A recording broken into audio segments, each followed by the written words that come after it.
Houston Oilers offense last year was a decidedly inferior passing attack. Against the Kansas City Chiefs, they wasted little time proving that at last they had found the receivers to complement their strong-armed quarterback, Pete Beathard.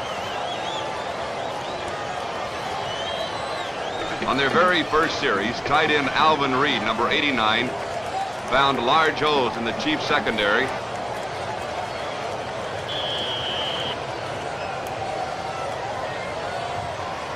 Setback Hoyle Granger, number 32, found large holes in the Chiefs secondary and moved Houston to the Kansas City 14.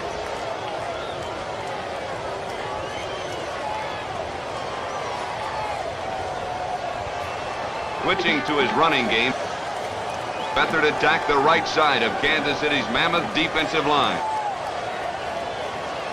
Halfback Sid Blanks swept inside the 10-yard line. On the next play, Hoyle Granger, the AFL's second leading rusher last year, sliced through a huge hole in the Chief line for a touchdown. In a game that might well be a preview of the AFL Championship in December, Houston led Kansas City 7-0.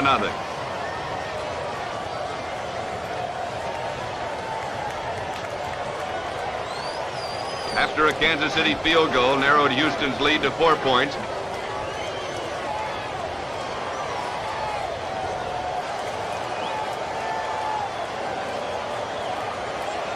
quarterback Pete Beathard continued to successfully pick apart the Chiefs' pass defense. Pass to Alvin Reed.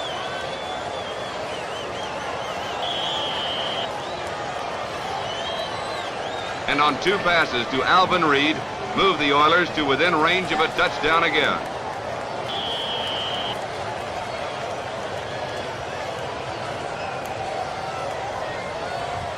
Then on the most decisive play of their first half, and perhaps the game, Beathard made a fatal mistake when his intended pass to Reed was intercepted by the Chiefs' Jim Kearney. Instead of leading 14-3, Houston relinquished control of the game to the Chiefs.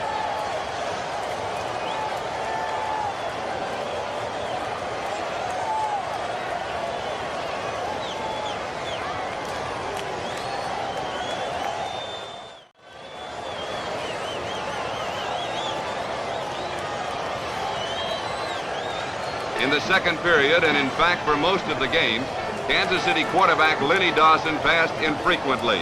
But when he did, his primary target was split-end Otis Taylor, number 89, a large, powerful, and graceful man who led the Chiefs to their first real scoring opportunity.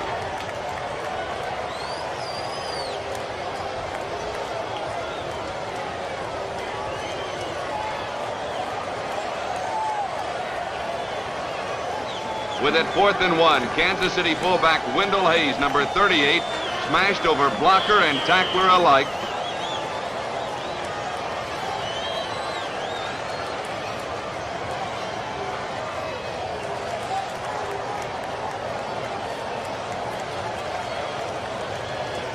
The Chiefs' first touchdown in a 10-7 lead. Late in the first half, Dawson relied on basic, crushing power football.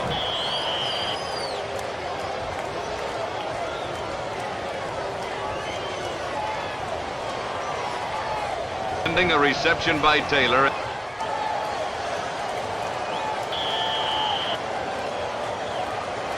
And the running of Bert Cohn, number 23. Dawson moved the Chiefs inside the Houston 10.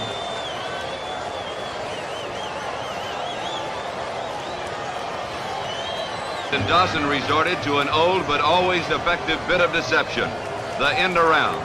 Speedy Otis Taylor raced by the stunned Oilers to give the Chiefs a comfortable 17-7 lead at halftime.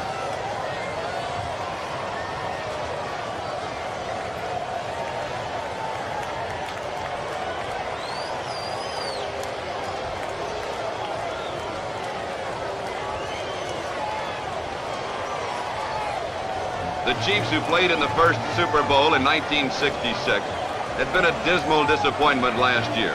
They seemed to lack direction and purpose, and finally surrendered their crown to the Oakland Raiders. In response to a new year and a new challenge, The Chiefs seem to have recaptured their power and promise of 2 years ago. The specialty team, sparked by number 1, 5'6" Nolan Smith, repeatedly gave Kansas City good field position.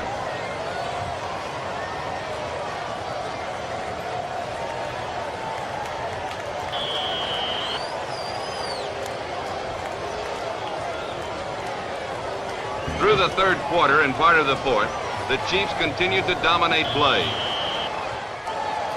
And Curtis McClinton, number 32, ripped through the center of Houston's defense.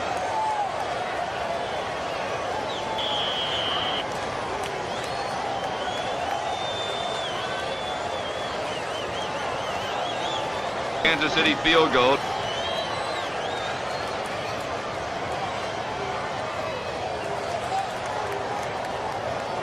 Last season, Houston led the AFL in rushing, but in this game, the Chiefs' defense limited them to a meager 55 yards. Kansas City's monstrous front line made it painfully apparent to the Oilers that if they were to move the ball, it would not be by running.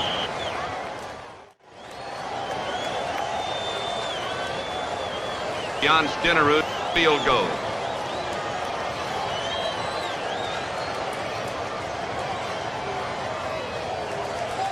Ernie Ladd, number 99, led a ferocious pass rush.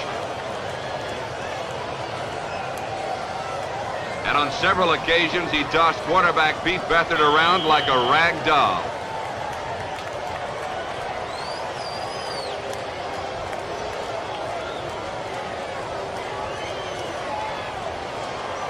The Chiefs defense set up Jan Stenerud's fourth field goal. And with 11 minutes to play in the game, Kansas City led 26-7. In 1967, the Oilers became the first pro football team ever to vault from last to first in one season. Midway through the final period, they began to demonstrate the fire and spirit that so characterized their play last year.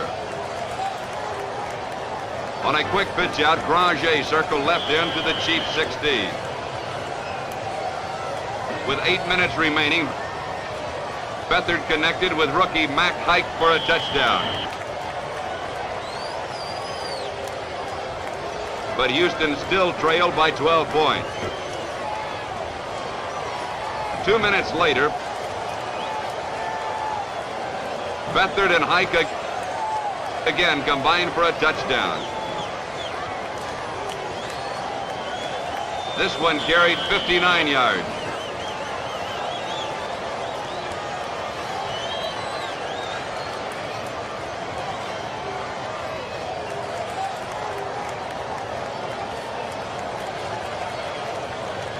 And Houston was back in the game. The Chiefs were unable to move the ball, and the inspired Oilers regained possession. Beathard hit Sid Blanks down the middle, and only a great tackle by swift Willie Mitchell prevented a touchdown. With the ball on the Kansas City 16 and trailing now by only 5 points, Houston seemed on the verge of an amazing comeback. But Emmett Thomas smashed the Oiler hopes with a clutch interception. With 1 minute, 40 seconds to play, Kansas City had only to hold on to the ball for victory. But Houston combined a tough defense with a judicious use of timeout, and once again had the football with less than a minute to play. When Beathard threw complete to Ode Burrell, Houston's chance for a fantastic come-from-behind win again seemed possible.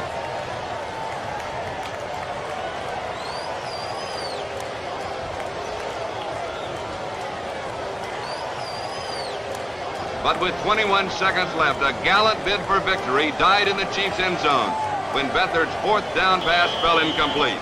Houston's comeback was thwarted, and Kansas City claimed a 26-21 triumph.